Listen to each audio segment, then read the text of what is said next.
Okay, back with part 3 of the drag time story time. What would I call it? Pantomime. Anyway, so we're finishing off where he's talking about the threat to council laws, and I was saying how who's to know if that's not even a setup? You know what I mean? How do you know it's not government spooks that are just paid to start sending this stuff through? You know, where was the real evidence that there was anyone, threatened, etc.? We need to be able to see all that. I don't know for sure. I don't know all of it, but these are just the ideas I'm putting on the table that what could be possible. Just like the protests, they had government paid agitators who worked for the police, who came, there's people who verify that left, right, and center. Everything was peaceful. Then they show up, and then all of a sudden, they're swamped because they've got to get their quota. The whole time is how many arrests can they get, because they've got to create a good story. And also on top of that, they've got to get their money. So they're killing two birds with one stone. This is all just a business venture for those people. And they're just following orders as long as they get the paycheck. They take an oath. If they've got to that's what they've got to do to get through the door, to get their paycheck, they'll take that oath. They'll pay no notice. They don't even know what morality means. They don't believe that that's part of anything they do as long as they're safe in their job. That's these people who we're dealing with. Now, that leads me to want to go into just a quick video. I'm not going to show all of it, but the actual police commissioner of Victoria and what he says about sovereign citizens, because that's another part. That's all part of this entire picture. So I'm just going to pause and come back with that. So this was during the whole COVID scamdemic, pandemic, whatever you want to call it, hoax. And this is the police commissioner. I want you to look at his teeth, right? When I look at his teeth, I find them really disturbing. It's like he eats human flesh. And this guy, when I look at him, he just has so much hate in him. So I'll see if you guys can pick that up as well. But check out his teeth. In the last week, we've seen a trend, an emergence, if you like, of groups of people, small groups, but nonetheless concerning groups who classify themselves as sovereign citizens, whatever that might mean. So he's saying he doesn't know what that means, yet they're more than happy to dole that term out, right? But look at his face, like he's got this like real, I don't know how to put it, this real discomfort, and almost like and look at those eyes, they're terrifying. Almost like, it's like he's exposing, the true hatred that he exudes. That's what I see when I see this guy. Other people might see something else. Anyway, he talks about how they're ripping people out of their cars, and I'm going to do a separate video on this one, but I just want to sort of give a little bit of touching on who the Victoria Police are. Not that they're any different. If you have a look on his shoulder over here, there's an upside down pentagram. I've covered that in detail. What that really means is symbology, because symbology is everything. But he's going to talk about how they do carjackings, and then the reason why they do that, they let you know out loud what they're really doing. And if you stay silent, that means you're consenting to it. That's what you want, and you're agreeing with it. That's why they tell you what they're doing. People who don't think the law applies to them. On at least 3 or 4 occasions in the past week, we've had to smash the windows of people in cars and pull them out of there so they could provide their details. So there you go. He's letting you know that the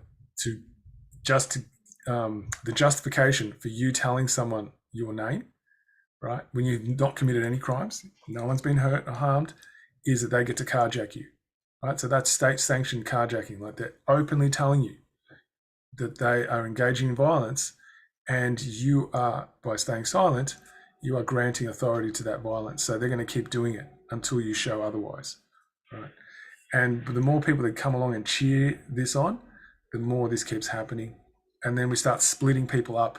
So we are just, if you really understand life, we are just mere reflections of one another, right? So the tragedy here is that people openly want another reflection of themselves to be harmed and enjoy that harm. So I'm going to come back with our good friend Dan Andrews. So pick up back where he says about the death threats, and then listen to the cheering in the background, right? So this is like, just like there's canned laughter in TV productions, it's another version of the same thing. Council officers and council laws. It is a disgrace. It is a disgrace. You hear them? Disgraceful behaviour. So this is that whole thing where they come together. It's well rehearsed. This is your acting, guys. Here it is. This is what is supposed to be a public service. It's one massive pantomime of mind control. Painful. And my message to those people is very clearly, if you want to behave like the worst elements of the Floridian. So if you want to stand in defence of children's innocence, so they actually grow up healthy, well-adjusted. This is how you get depicted. Now, have a real think about that, guys, right? If we don't protect those things which are most precious and sacred, which we ourselves as a child would welcome being protected for us, then what are we here for, right? Like, is that not saying that we're just here to enjoy each other's trauma, and the most traumatized gets to do the most domination? That's what I'm hearing. Just be interested to see how other people are hearing that, because if you really go down to the life values that are being protected here, how could this make any sense? Republican Party, well, get to Florida. Head over there, where your hateful views might be worth something. So what he does now, he splits it off into you're either this way or you're that way, right? If you're not with us, you're against us. And then, you're depicted as some kind of crazy nutter, et cetera, tinfoil hat wearer, you know it, cookers, sovereign citizen, go for it all you like, right?